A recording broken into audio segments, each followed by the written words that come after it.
Hablemos de todo con los que saben. Un espacio interdisciplinario para las ideas que dan forma a nuestro mundo. Bienvenidos a Hablemos de todo con los que saben, el podcast del Instituto de Estudios Interdisciplinarios de la Universidad Externado de Colombia, donde hablamos de todo, pero con los que saben. Soy Javier Arias, director del instituto, y en cada episodio exploramos temas de diversas disciplinas junto a los expertos invitados. Hoy, muerte o resurrección de las ciencias sociales. Vamos a intentar explorar con nuestro invitado los dilemas, desafíos y transformaciones que atraviesan las ciencias sociales y las humanidades en general actualmente. ¿A qué nos referimos? ¿Estamos presenciando o no la decadencia de las disciplinas que alguna vez ofrecieron claves para entender el mundo social? ¿O por el contrario, estamos ante una renovación, una reformulación profunda de sus métodos, de sus teorías, de sus propósitos? En un contexto atravesado por la inteligencia artificial, la crisis ambiental, las desigualdades crecientes, la desinformación, la crisis democrática, pues creemos que vale la pena preguntarnos qué lugar ocupan hoy en día, por ejemplo, la sociología, la antropología, la ciencia política. Algo que nos gusta mucho en este podcast, la literatura, la música, el teatro, en fin, la cultura en general. Y con este telón de fondo, saludamos a un experto en ciencias sociales para que nos ilustre, nos acompañe y nos enseñe un poco de esta problemática. Me refiero al doctor Marco Gómez. Marco, bienvenido y te agradezco mucho haber aceptado esta invitación. Javier, muchísimas gracias por la invitación a tu podcast. Hablemos de todo con los que saben. Me hace muy contento, muy feliz por varias razones. Uno, porque estoy en mi alma mater. Segundo, porque es la invitación de un profesor a quien aprecio mucho y admiro. Y tercero, porque es muy interesante el tema que nos estás planteando hoy y que nos planteas, que creo que está un poco en el vértigo que están sintiendo tanto los investigadores como las universidades, pero asimismo una pregunta popular, social, sobre qué vamos a hacer, hacia dónde vamos, cuál es el horizonte. Así es, mi estimado Marco. Marco Gómez, para quienes no lo conocen, es historiador del Externado Colombia, tiene maestría en Humanidades de la Universidad Carlos III de Madrid, tiene doctorado en Humanidades también de la Universidad Carlos III de Madrid. Actualmente es el director del programa de Historia del Externado, docente e investigador de la universidad. Ha sido director del área de investigación en economía, trabajo y sociedad de la Facultad de Ciencias Sociales y Humanas. Sus temas incluyen historiografía, teorías historiográficas, historia de América Latina. Actualmente está a cargo de cátedras como problemas de métodos en las ciencias sociales, civilizaciones, saberes y culturas, historia cultural, microhistorias.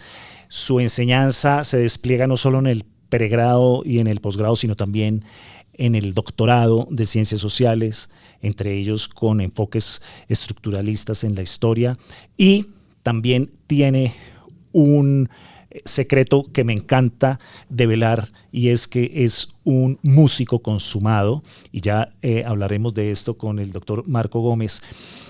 Marco, para arrancar y ubicar un poco a quienes nos escuchan en este tema que hemos decidido llamar muerte o resurrección de las ciencias sociales, cuéntanos a los que no sabemos mucho cómo enfocas tú o qué contexto o cómo explicas qué son las ciencias sociales y las humanidades, hasta dónde van, hasta dónde no van. Ubícanos un poco en este objeto de estudio, qué carreras hacen parte de esto, qué estudian y en dónde ubicarlas dentro del conocimiento del ser humano. Claro que sí, Javier. Me gustaría responderte a tu pregunta aterrizándolo. Las ciencias sociales son preguntas generales del ser humano por el ser humano. Y una forma de decirlo para no generar estas dicotomías clásicas entre lo que es ciencia, es saber, es magia, es artesanía y arte, etcétera, esas divisiones que ponen a Occidente en el centro y que ponen los demás conocimientos que en realidad son casi todo el planeta. Occidente es realmente un porcentaje muy pequeño del conocimiento del mundo, y para no ubicarlo así, yo suelo llamarle tecnologías. ¿Por qué? porque la experiencia humana a lo largo de muchísimo tiempo, tal vez miles e incluso millones, ha ido organizando lo que conoce y lo que quiere conocer dentro de unas formas de interpretación distintas que con los años y con el tiempo y con ciertos procesos de modernidad, industrialización, se han ido consolidando como saberes o conocimientos específicos y se dividieron en ciencias sociales, sociología, antropología, trabajo social, historia, geografía, psicología, pero todas tienen un derrotero común, un objetivo común, que es comprender al ser humano.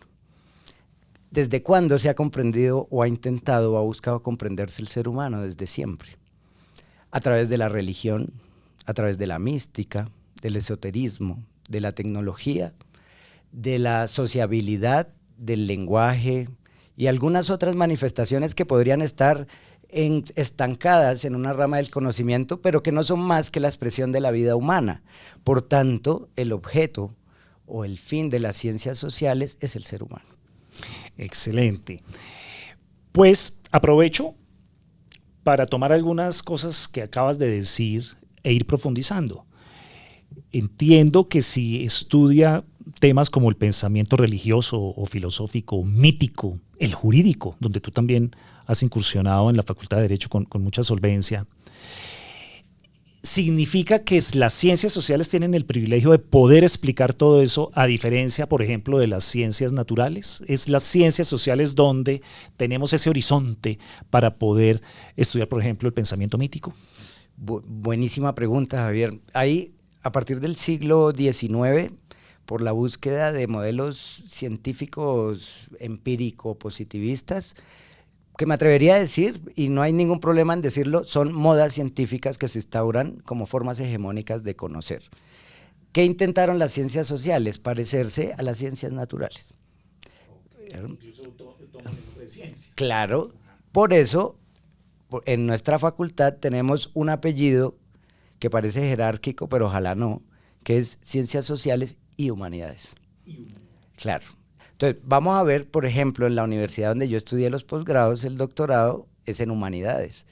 La Carlos III en Humanidades. Claro, y una forma de interpretarla que me parece muy bonita es pensar en las musas griegas del mundo. Las musas están en las humanidades, ¿no? Pero eso lo hacen, por ejemplo, los españoles, a los franceses no les gusta. ¿Qué quiero decir? Hay un debate, o existía un debate, sobre que no todo es ciencia y algunas son humanidades.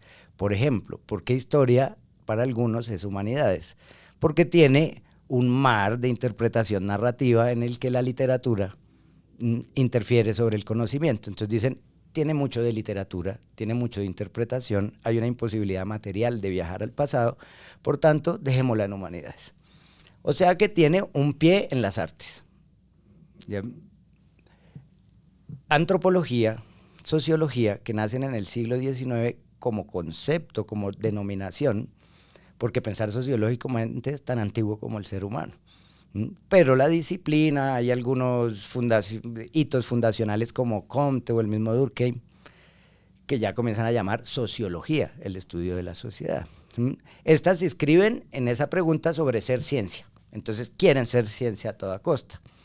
Entonces, dentro de las ciencias sociales se hace la distinción entre humanidades, tal vez la filosofía, tal vez la historia. Ciencias, tal vez la antropología, tal vez la sociología y la psicología. Porque interviene el estudio del cuerpo, la mente y la parte física, material, ¿cierto? Eso es una división que al día de hoy, para muchos, incluido yo, no es necesaria y tampoco es propositiva.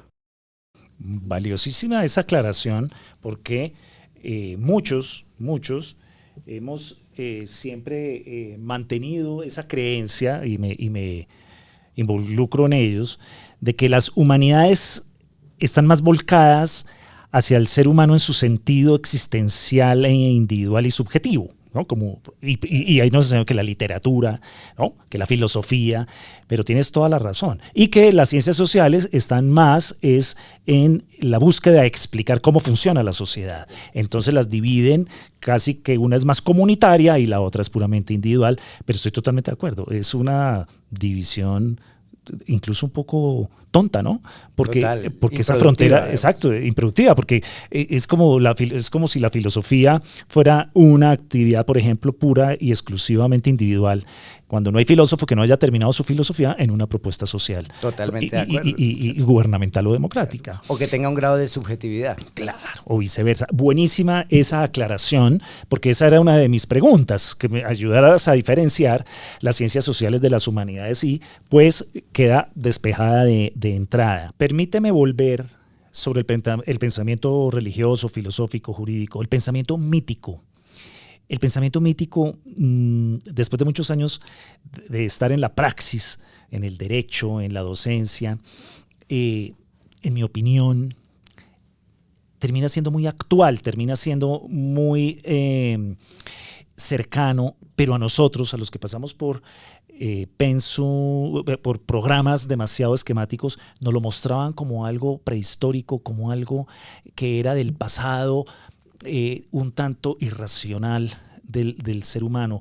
Y hoy me encuentro con que no es así. ¿Tú qué opinas hablando de ese pensamiento mítico? Es muy interesante porque hace parte de la dicotomía de religión-ciencia, saber y ciencia, o incluso saber y medicina, ¿no?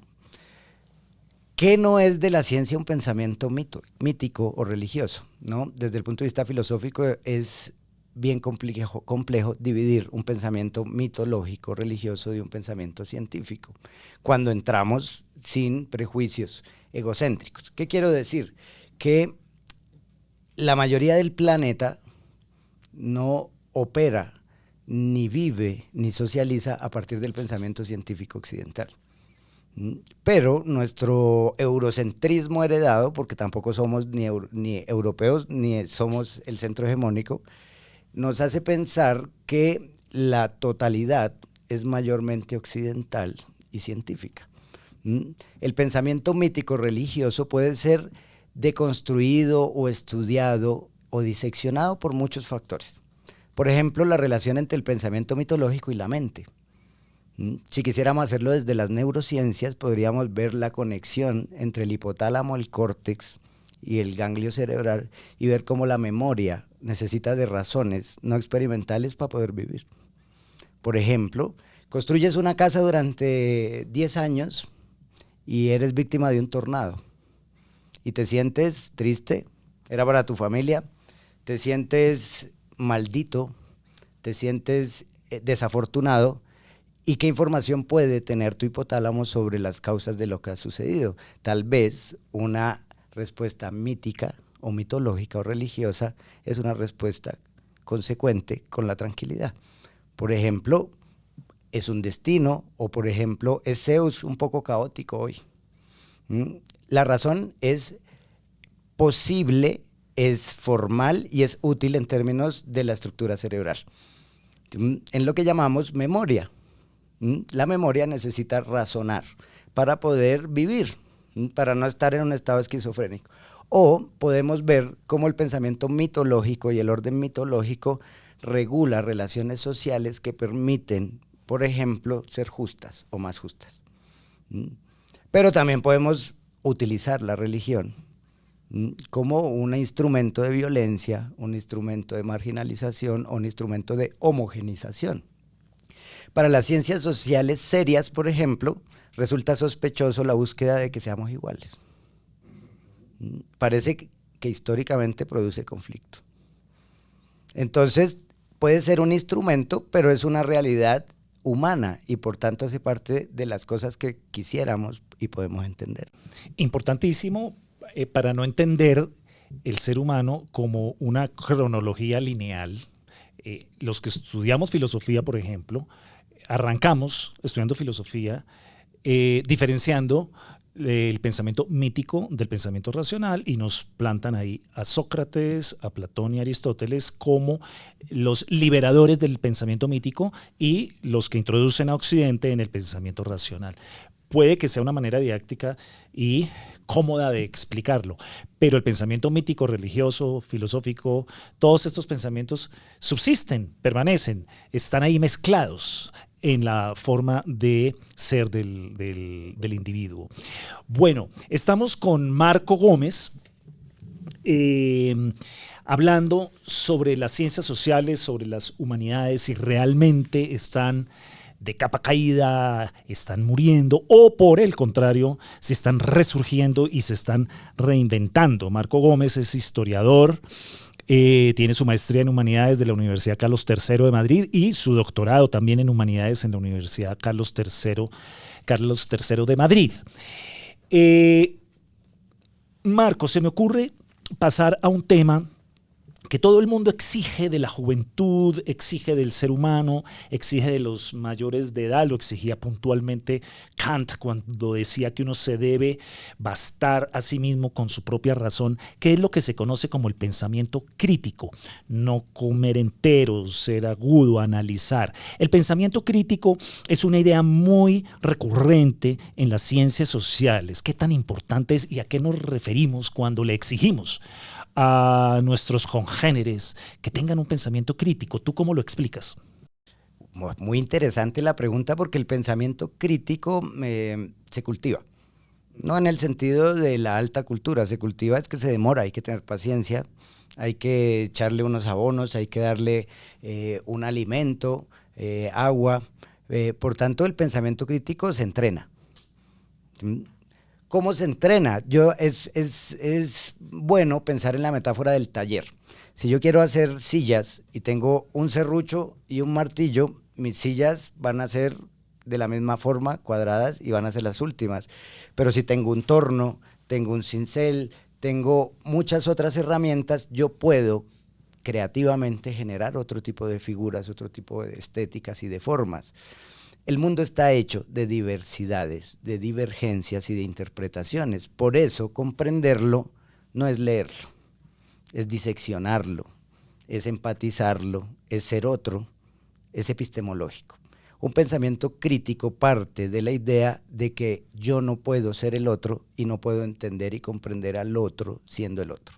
Por tanto, ese ejercicio necesita de instrumentos y de herramientas bastante complejas, que no necesariamente se aprenden en la universidad, pero que necesitan de un trabajo. ¿Cómo se hace?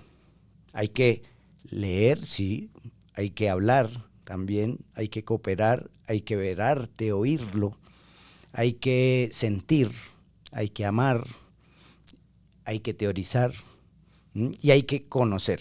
Hay una palabra que es idecognoscimiento, que es tal vez viajar, ir, estar en otros lugares, que permite entender la diferencia no como una oposición, sino como una forma viable y lógica de interpretar y de vivir en el mundo. Las ciencias sociales les toma mucho trabajo poderlo hacer. Por ejemplo, para la sociedad Misak, el futuro está atrás. ¿Por qué? Cuando yo les vaya a decir el por qué, es una interpretación, no soy Misak. Porque no solo se dice, se lenguajea, sino que se siente, se piensa, se mistifica y está en muchos lugares de la mente, del pensamiento, del cuerpo social. Pero, como no podemos ser ellos, podemos intentar interpretarlo. Ir adelante es ir atrás porque queremos buscar un momento mejor. Entonces, ¿el futuro dónde está? En un lugar mejor. ¿Y cuándo fue mejor? Antes. Entonces tenemos que ir hacia atrás. Es una idea de tiempo distinta. Y los tiempos, por ejemplo, son formas críticas de pensar. Cuando uno piensa que el pasado ha sido superado, no está siendo crítico, porque no está viendo que hay elementos de él en el presente. Y por eso, por ejemplo, en historia, un pensamiento crítico interviene al tiempo con tiempos en plural. Las temporalidades, los pensamientos, las antropologías, las sociedades. Interesantísimo. Entonces no estoy yo equivocado cuando estaba sospechando que conceptos como tiempo, progreso, desarrollo, espacio, tienen una forma muy especial de mirarse desde las ciencias sociales, y creo que tú con tus alumnos compartes algo de estos temas, en especial en una materia que tú dictas y que no había yo mencionado, que es fundamental, y ese es el gran aporte tuyo, Introducción a las Ciencias Sociales en la Facultad de Derecho. tú dictas esta materia en la Facultad de Derecho, y estos conceptos de tiempo, progreso, desarrollo y espacio, entonces son cruciales para entender esa perspectiva crítica. Claro que sí, y no necesariamente dentro de la historiografía o en la historia. Para las ciencias sociales y ojalá, y lo sé, para el derecho, por eso estoy encantado de estar en la Facultad de Derecho y estar en esta materia, porque me permite además ver que el derecho es una ciencia social, que tiene una alta injerencia en la vida cotidiana de las personas y en la resolución de los conflictos diarios de la vida pública. Es una ciencia social con todo el aparataje.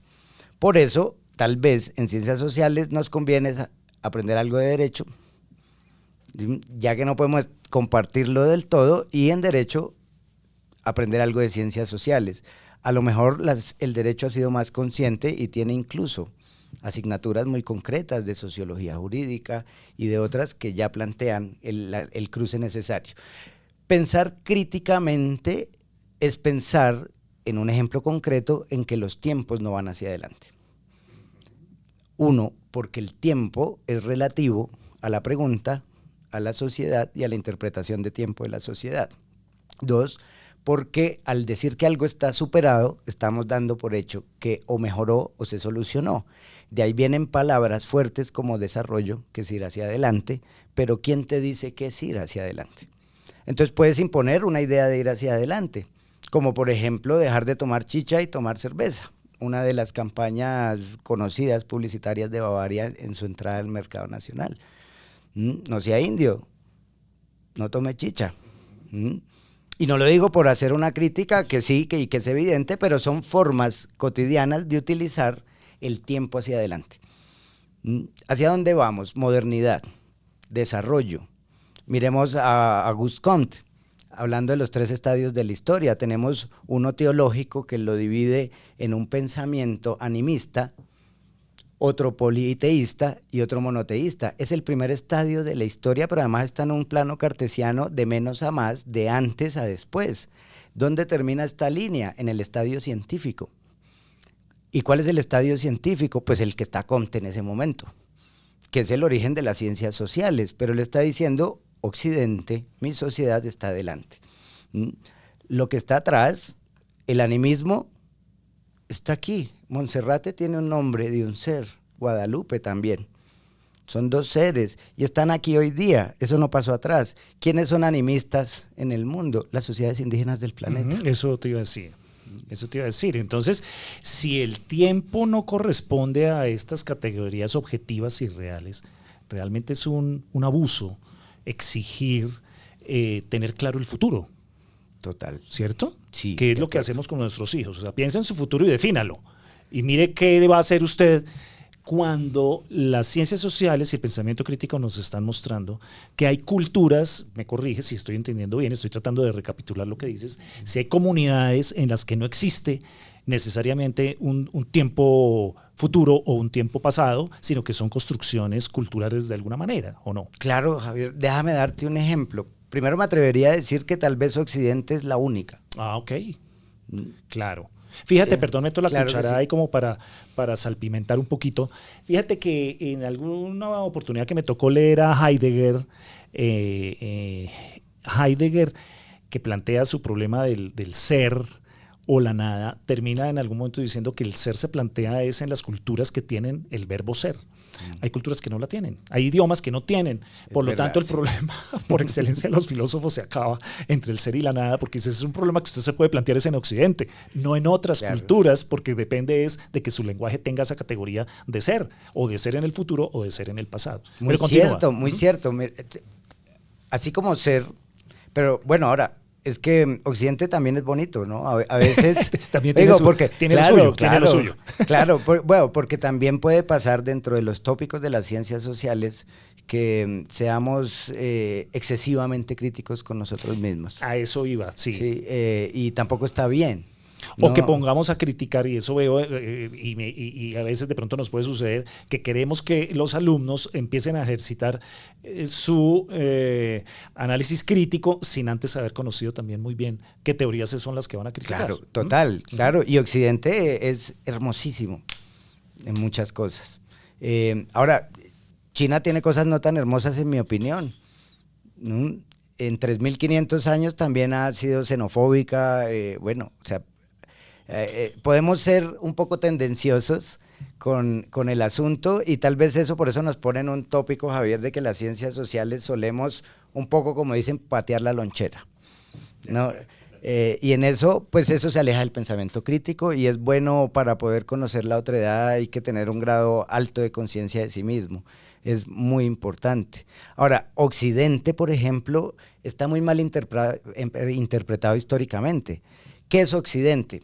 Lo voy a tratar de decir muy rápido. Occidente es un proceso en el que Occidente se occidentaliza. ¿Qué quiero decir? Piensen que antes del Imperio Romano, Constantino, que se cristianiza oficialmente, se decreta el cristianismo como religión oficial, ¿qué es Europa? Europa tiene germanos, celtas, normandos, tiene galos, que prácticamente se parecen o se acercan más a las sociedades indígenas americanas en el sentido de su relación con la naturaleza, con las jerarquías tribales, chamanes,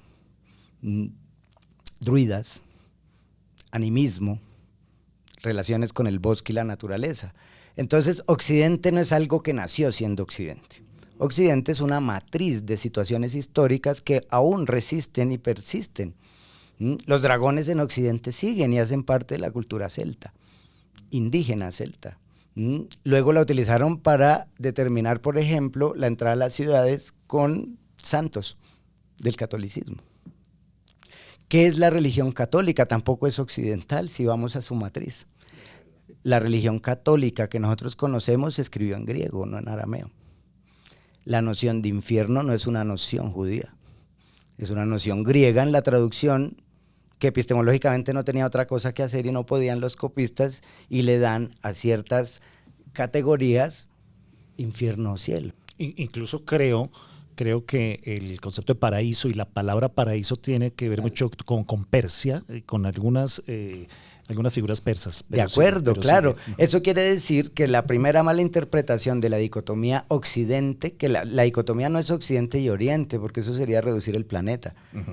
Podríamos decir que occidente, al ser el centro hegemónico, y cuando me refiero a hegemónico no me refiero a la maldad, ¿sí? O a una condición malévola, me refiero a que es obvio que los centros de poder económicos, militares, tecnológicos están concentrados sobre todo en Occidente y en algunas partes de Oriente. Pero el planeta no está dividido en una cultura o en una sociedad oriental y en otra occidental.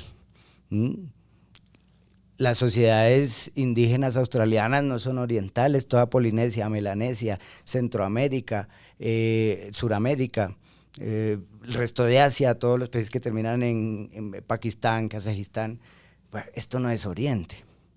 Entonces, claro, en esa división hemos puesto que hay una forma de organizar el mundo, que es la científica, que es la occidental, y hay otra que no lo es. En la medida en que uno profundiza en las ciencias sociales, se da cuenta que hay unas formas de expresión del mundo físico, o el que nosotros interpretamos como el mundo físico material, que están muy reconocidas en sociedades y no a través de la ciencia, sino de la teología, de la magia o de cualquier otra cosa. Como por ejemplo los centros energéticos del cuerpo, la física cuántica, que hoy día es un boom. Bueno, hay sociedades que ya están contando con que los cuerpos vibran de forma empática, de que una cosa puede estar en dos lugares, como los quantums. Pero, bueno, Occidente anula esa forma de pensamiento a partir, digamos, de una confrontación cultural. Pero entonces, yo aquí quiero empatar con algo. Si Occidente despreció y sacó de la academia el pensamiento mágico, el pensamiento mítico, el pensamiento emocional, he ahí también su prejuicio, a partir del cual lo que hace es endiosar el pensamiento científico y despreciar un poco otros tipos de pensamientos. ¿Estás de acuerdo? De acuerdo. Pero haría una acotación. ¿Qué es el mundo científico? ¿No? Hay un mundo científico popularizado y popularizante, que será lo que tiene que ver con las redes, ¿no? Es diferente. Popular es lo que manejamos el día a día las personas naturales, normales. Y otra cosa es lo que los científicos estamos pensando y estamos haciendo. La divulgación, el pensamiento crítico y analítico, como la física o como la ingeniería, pues no es algo que uno pueda manejar si no lo aprende.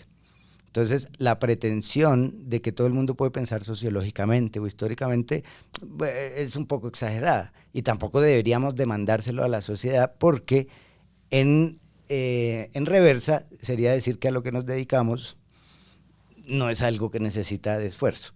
¿Qué quiero decir? No es necesario que la gente entienda las estructuras sociales, las relaciones entre las estructuras materiales y las institucionales, entre las diferencias del concepto de civilización y cultura.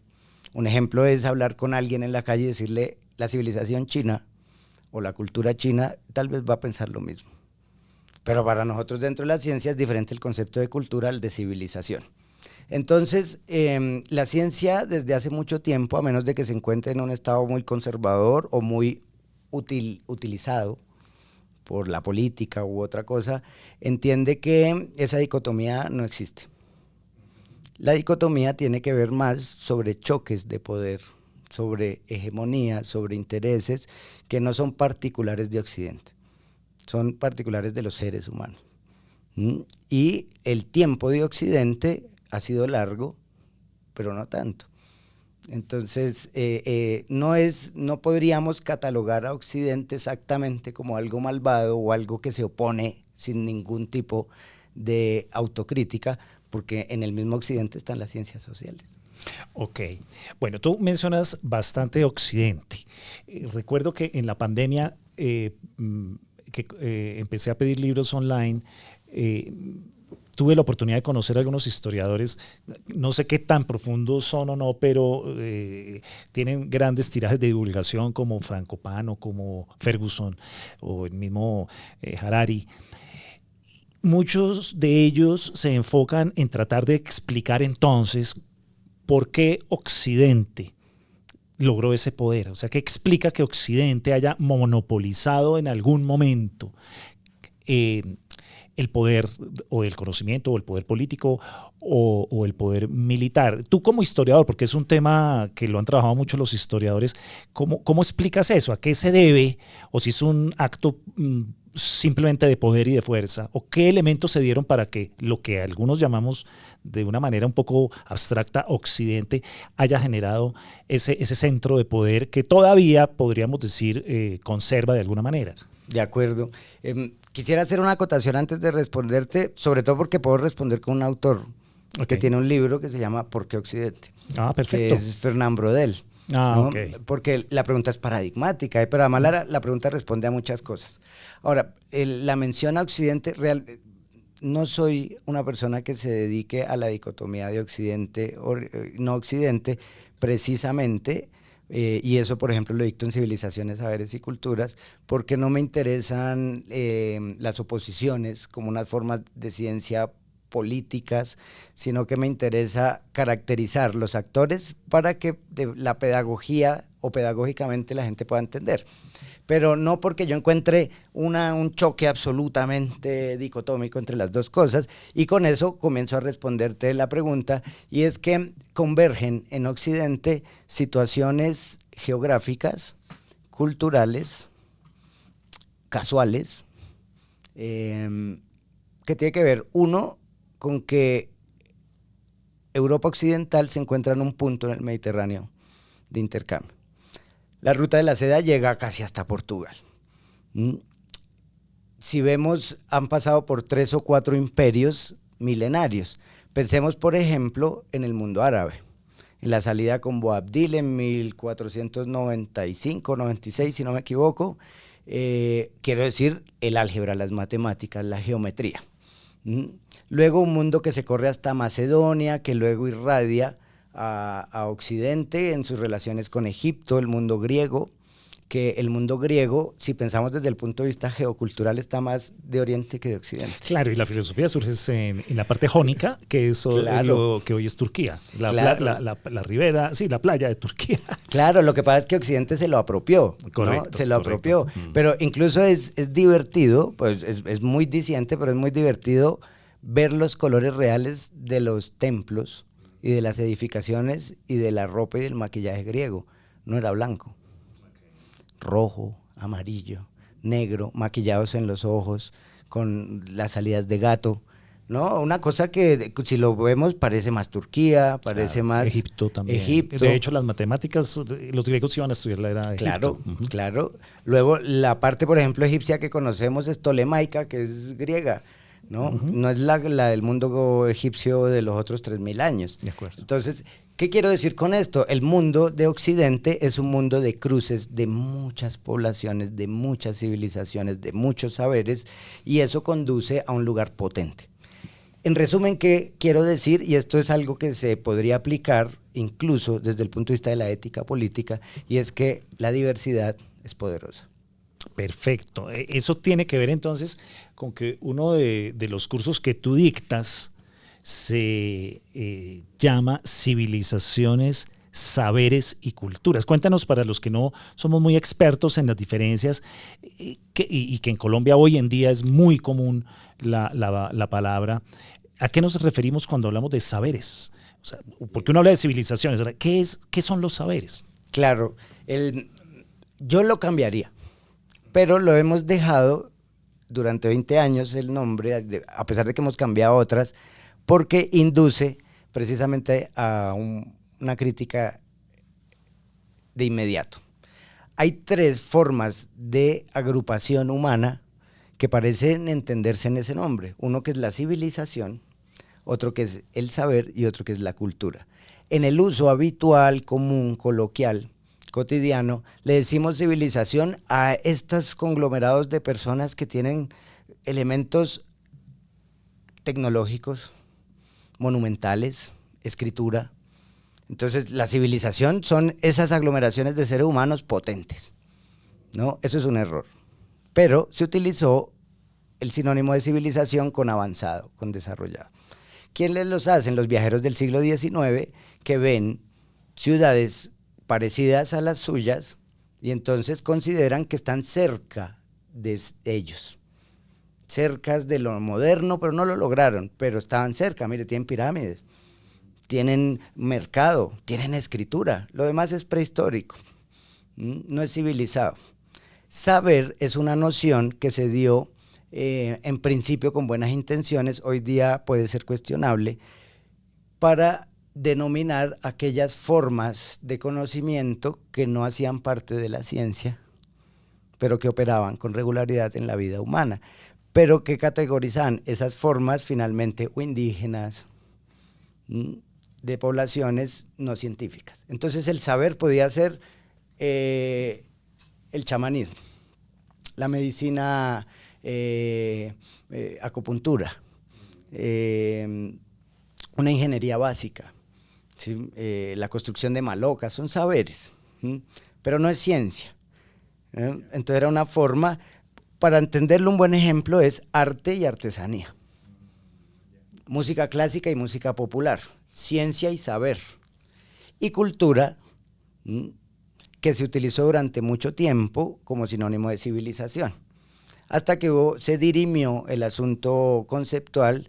Entrando el siglo XX, los franceses decidieron, en general, seguirle diciendo civilización por un tema lingüístico, y los norteamericanos, con la escuela antropológica, decidieron decirle a la cultura una lógica de vida, de pensamiento, de un grupo de seres humanos. Esto tiene que ver con que no hay seres humanos menos desarrollados, más civilizados, menos civilizados, sino que en el mundo hay culturas. Y cada cultura no está a portas de volverse civilización o a portas de volverse lógica, sino que todas tienen una lógica, lo que pasa es que no la conoces, no la entiendes. Entonces la cultura, en resumidas cuentas, es todo el entramado lógico que tiene una sociedad que es propio de ellos. Clarísimo. Has hecho una dicotomía que yo quiero aprovechar para tocar un tema personal tuyo que no sé qué tan personal es. Esa dicotomía, por ejemplo, entre música clásica o música popular, la música en general. ¿Y por qué lo pregunto?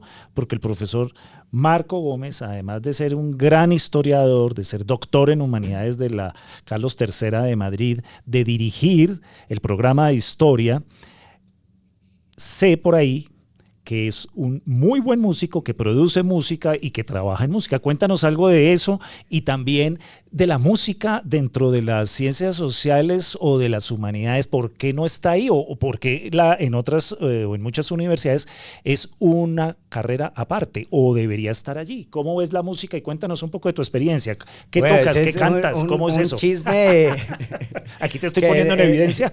He tratado de mantenerlo en secreto, pero no, últimamente no, eso es importantísimo que lo cuentes porque eso habla muy bien de ti, porque esa es una visión mucho más enriquecedora que la sola académica. Es cierto, y al día de hoy pienso que un científico social que no disfrute o no se conecte con una forma estética, con una forma, se está perdiendo de algo. Totalmente de acuerdo. ¿Sí? Porque el mundo no es la ciencia. El mundo es el mundo. La vida humana no está pensando en que esto son frecuencias, no está pensando en que esto es un rito, que esto es... Pero es que la gente quiere saber de tu parte musical, porque no estoy hablando de una persona que se siente y toca guitarra, sino una persona que estudió música y que hace música profesionalmente. Cuéntanos. Bueno, le cuento. Yo toqué, en principio quise ser músico, pero comencé tocando una música popular, y ahora te digo por qué le digo popular, que es el metal. Okay. ¿Sí? Y nos fue muy bien, un grupo de amigos, tocamos, grabamos discos, tocamos en bares, pero la música comenzó a volverse nuestro horizonte profesional, lo que quiere decir que se introducen miedos, y es: ¿viviré de esto? ¿No? ¿Podré sobrevivir? La pregunta auténtica de todo artista. Claro, claro, y bueno, hay demasiadas indicadores de riesgo en el asunto. Lo que está mal, ahora lo explico por qué. El arte hay que torearlo, ¿sí? hay que exponerse, si quiere tenerse éxito. El asunto es que pensamos que había que estudiarlo, por si acaso, y decidimos dos del grupo entrar a estudiar oficialmente. Uno de los integrantes del grupo, que está vivo actualmente, el grupo volvió hace 2 años y estamos grabando un disco. Hacemos el próximo lanzamiento el lunes con videoclip. Lo pasaremos acá entonces, que nos sirva, claro que nos sirva de fondo a este episodio. Toca preparar al público. Acá te hacemos la expectativa y todo. Gracias. Bueno, él, por ejemplo, el otro guitarrista es el director de artes de la Universidad Pedagógica. Sí, que es como la decanatura. Que esto era de alto nivel, ¿no es? Ha ganado el Mono Núñez, ha sido tiplista, ha tocado en todas partes del mundo, es un músico excelente, pero además es un pedagogo de la música, pero además, y tal vez por eso, ahora está en este circuito de la pedagogía musical, tiene una responsabilidad, y es concientizar de que el mundo de la música es más profundo que lo técnico. Okay. ¿Por qué? Porque, como tú bien decías al principio, está conectado con el mundo humano. Entonces, el artista no puede marginalizarse, aprender solo la técnica, los sonidos, las frecuencias, sino que tiene que aprender a comunicarse con la vida social, con el mundo, desde los ritmos, desde los territorios, desde la vocación y desde el gusto. Pero la música es, sin lugar a duda, una dimensión de la vida humana, de las ciencias sociales y del mundo. Hay etnomusicología, hay musicología. Si alguno de tus oyentes dice, ¿dónde habrá un campo donde se necesiten profesionales? Etnomusicología y musicología. Hay 2 en el país. Y uno vive en España. Los necesitan. Dentro de nuestra facultad hay decenas de chicos y chicas haciendo tesis sobre música.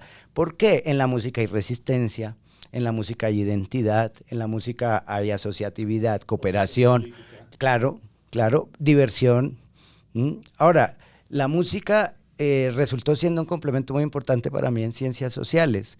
Primero, porque me hizo entender que las divisiones entre lo que es técnico o lo que es clásico son categorías históricas, pero históricas de tensión. Voy a poner un ejemplo. Para quien le guste Bach, Johann Sebastian Bach, músico no era su única dimensión, pero músico de iglesia. O sea, tocaba el órgano, que es uno de los instrumentos más difíciles, más aparatosos, menos portables del mundo, lo que quiere decir que tienes que estar vinculado a la parroquia. Pero se casó con una chica hermosísima que tocaba el laúd, que es, no está bien decirlo, pero es una especie de guitarra pequeña medieval de muchas más cuerdas. No es lo mismo, pero hace parte de la familia. ¿Qué pasa? Que tocaba música popular, entre comillas. ¿Qué quiero decir? Gavotas, alemanes y etcétera. Son bailes campesinos alemanes. ¿Quién tomó de quién? La música pseudoclásica, o como se le ha denominado históricamente, pues tomó toda la música popular que pudo. Entonces, porque la música no emerge de manera espontánea, la música toma de la experiencia social, de la experiencia histórica. Los historiadores en la teoría, ahí tengo una clase que se llama Historia Cultural, de teorías que emanan de Gramsci y muchos otros teóricos, la cultura puede ser circular. Entonces, ¿qué es popular?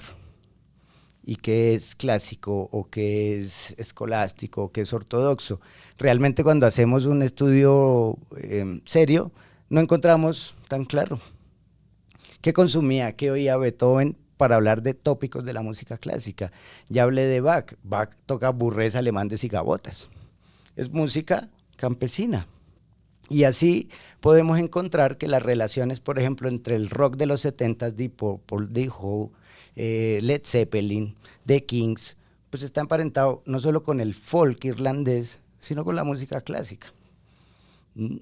También con la música afro, por supuesto, el gospel y el house en las plantaciones norteamericanas. Pero mira que está África, obviamente desplazada forzosamente, víctima, pero está participando, está Irlanda, está toda Europa haciendo el rock de los 70s. Entonces es muy difícil cuando haces historia seria que tú encuentres en la música esos cortes, y resulta que aprendiendo de música, que lo sé antes que de historia y de ciencias sociales, lo aprendí antes en la música que en la historia. Los cortes verticales son sospechosos. Los cortes de aquí comienza algo, hoy nos acostamos católicos y mañana nos despertamos luteranos. No sucede, hay algo que no estás viendo. Por ejemplo, el protestantismo tuvo más de 800 años, desde Constantino. Apenas Constantino declaró que el catolicismo era la religión oficial, pero además que había que hacerlo, a los 2 segundos había un protestante. Entonces, los cambios son tan interesantes como las permanencias. Y la música se asocia con las ciencias sociales y con la historia, sí. Bueno, ahí tienen ustedes. Por algo sabía que no me equivocaba al preguntarte sobre música. Una cátedra de 5 minutos nos han dado sobre música y su relación con las ciencias sociales, y algo más interesante aún, su relación con el ser humano. Estamos con Marco Gómez, historiador, quien dirige el programa de historia en el Externado de Colombia y que tiene uno de los cursos más atractivos entre los muchos que hemos mencionado, que es un apoyo a la Facultad de Derecho con una de las nuevas materias que creó el nuevo pensum de Derecho en el Externado de Colombia, que es Introducción a las Ciencias Sociales. Profesor Marco, nos va corriendo el tiempo, entonces... si estamos de acuerdo, entremos a esa fase final donde surge la pregunta necesaria con la que arrancábamos. Las ciencias sociales y las humanidades sí están afrontando problemas. Ya esta es una pregunta puramente práctica de cara a los estudiantes, a los papás, a los profesionales, en la medida en que todavía existen discursos retardatarios que la ven un poco un área muy débil frente al discurso científico, como lo hablábamos. Lo ven con un ámbito muy endeble frente a las tecnologías, a la inteligencia artificial, a las ingenierías, a las matemáticas. Y también la presión de la empleabilidad, ¿no? Para los papás es fundamental que el muchacho tenga empleo o no. Y eso marca también que parece más rentable una profesión tradicional más técnica, como una ingeniería o una medicina, que una sociología o una antropología. Y como si fuera poco, pareciera que los recortes presupuestales que enfrentan las facultades de ciencias sociales y de humanidades pues no se han hecho esperar. Y en general la cultura de la inmediatez que nos está atravesando a todos. Frente a todos estos problemas, y tú como doctor en ciencias sociales y encargado de un área de las ciencias sociales tan importantes como la historia, ¿cómo ves esos retos? Si es verdad que están retrocediendo o por el contrario, ante esa afrenta se están más bien reinventando y el científico social sigue siendo útil y necesario. ¿Cómo ves esto? Bueno, me encanta la pregunta, Javier, porque no solo nos habla de el peligro que tenemos de pensar que son inútiles. Lo que quiere decir que un poco este escenario apocalíptico de las ciencias sociales demuestra que necesitamos más ciencias sociales. El drama que vivimos frente a las inteligencias artificiales que sobrepasa la realidad. Quiero decir que no todos estamos viviendo en las urbes, no todos estamos en el drama de si hay una plagio, si hay una copia, la violencia está ocurriendo en los territorios, los dramas por los hidrocarburos, por los mercados internacionales, por el poder geográfico. Bueno, esto no ha cambiado. O sea que el problema social de la humanidad no reside hoy en qué vamos a hacer con nuestros trabajos si la inteligencia artificial lo hace. Ahora, si fuera así, aún más de las ciencias sociales. Pero es cierto que las ciencias sociales deben a la sociedad o tienen la deuda de no haberles explicado bien. ¿Por qué? Por ejemplo, el Estado, los estados, incluso no occidentales, en este caso todos, demandan desde el punto de vista legal, por ejemplo, los instrumentos técnicos para la aplicación de una política pública. Pero nadie sabe que están detrás, incluso para construir un hospital en un territorio, una vía, hacer una perforación, llevar internet. Ahora creo que la Corte declaró un derecho vital el internet, pero no hay cómo llevarlo todavía, ¿verdad? Entonces el derecho está previo a la materialidad del asunto. Somos indispensables claramente. La competencia, entre menos estudien, pues menos competencia van a tener quienes ofrezcan estos servicios. Pero lo cierto es que la humanidad está ávida de las ciencias sociales, lo necesita frente a varias crisis. Una es, como tú muy bien lo dijiste, la inmediatez, que es un buen concepto para resumir lo que pasa. Solemos pensar que el cerebro puede digerir la información en 10 minutos. Llevamos tal vez 20 años enseñándonos una falsa teoría, en mi criterio, de que la concentración en el cerebro humano ocurre solo durante 20 minutos y el resto es carreta. Nos han metido que las charlas TED de 10 minutos y de 5 son las importantes. No. El cerebro va y viene. El pensamiento crítico y analítico del que pensamos necesita de una estructura fuerte. La humanidad necesita entender por qué tiene conflictos, por qué peleó en pasado, por qué no logra asociativizarse, por qué no coopera, por qué tenemos diferencias. Entonces, ¿quién puede pensar sobre ello? Ahora el derecho lo puede pensar, claro, y lo ha estado haciendo. Las ciencias sociales lo deben pensar y lo ha estado haciendo. Hay un falso rumor del fin de las ciencias sociales. Tal vez 2 cosas tenemos que hacer. La primera, en mi criterio, yo le digo a mis estudiantes y a quienes aspiran, que hacen entrevistas, las ciencias sociales, desde el punto de vista del individuo, de quien quiere estudiarlas, es una plataforma para hacer lo que quieras. Totalmente de acuerdo. Que Totalmente puede de acuerdo. ser presidente de la República, claro, ojalá sea sociólogo y luego una maestría en ciencia política o en derecho. Teníamos uno de los mejores sociólogos en Brasil como presidente, ¿no? ¿Te Claro, acuerdas? Ujú. claro, y tenemos 2 congresistas de la Facultad de Ciencias Sociales y tenemos un viceministro que es de Sociología. Y ojalá estemos abogados, sociólogos, politólogos, médicos, porque es una representación, ¿cierto? Pero las teorías, por ejemplo, sobre el consumo de drogas son complejísimas. Claro, eso no puede ser solo Es- de un área. No es solo el área del derecho, Por tiene supuesto. que entra el trabajo social y cómo aplica una política pública y a cuántos años. Totalmente de acuerdo. El trabajo es lo que hay. Claro. Mira, yo tengo una postura ahí muchísimo más cómoda. En filosofía, yo estudié filosofía. Siempre desde que la estudié existió esa visión también dramática y triste que ya la Es filosofía, ¿para qué? Que se acabó, ¿no? Pero todo el mundo sigue leyendo a los filósofos. En derecho, mis colegas de derecho también dicen, no, ya el derecho no es lo que fue. Esto ya no es derecho, esto se Es cierto. acabó. En medicina, esta ya no es la medicina de antes, ya los médicos no. Es decir, hay un pensamiento trágico, en eso seguimos siendo De griegos. acuerdo, ¿no? sí, sí, Eso, sí, sí, todo está mal, todo está Pero mal. nos mueve, ¿no? Nos mueve, ese pensamiento nos mueve, es cierto.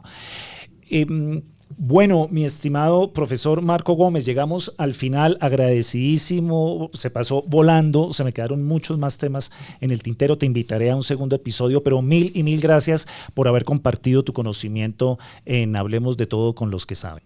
Javier, muchísimas gracias. Me encanta el podcast, la he pasado muy bien, es una conversación con la que me divierto mucho y me encanta que me pregunten sobre lo que más me gusta, que son las ciencias sociales y la historia. Por tanto, muchas gracias y siempre estaré pendiente de que me vuelvas a invitar. Así será, cuenta con una segunda invitación. Un agradecimiento entonces a Marco Gómez por compartir su conocimiento en esta charla y a ustedes, nuestros oyentes, gracias por acompañarnos en Hablemos de Todo con los que saben, el podcast del Instituto de Estudios Interdisciplinarios del Externado de Colombia. No olviden seguirnos, suscribirse, dejarnos sus comentarios, compartir estos episodios. Queremos saber qué piensan. Nos escuchamos en el siguiente episodio en Hablemos de Todo con los que saben. Hasta la próxima. Nos vemos en un próximo episodio de Hablemos de Todo, un espacio interdisciplinario para las ideas que dan forma a nuestro mundo.